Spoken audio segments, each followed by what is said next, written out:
Hello বন্ধুরা, আজ আমি বানাবো চাল কুমড়োর চিংড়ি মাছ দিয়ে তরকারি। দেখুন, প্রথমে চিংড়ি মাছ নিয়েছি, চাল কুমড়ো নিয়েছি, জিরে, লঙ্কা গুঁড়ো, হলুদ গুঁড়ো, লবণ, শুকনো লঙ্কা, কাঁচা লঙ্কা, আদা আর পেঁয়াজ। প্রথমে আমি চাল কুমড়োটা কেটে নিয়েছি।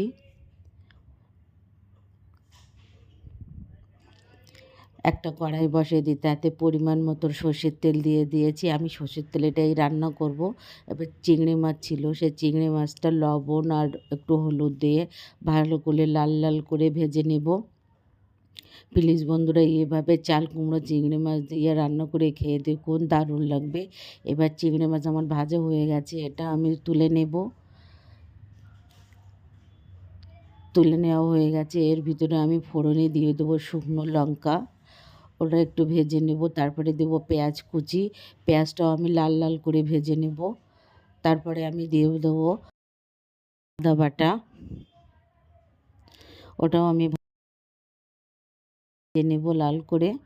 তারপরে আমি দিয়ে দেবো কেটে রাখা চাল কুমড়ো, চাল কুমড়োটা ভালো করে কষিয়ে নেব।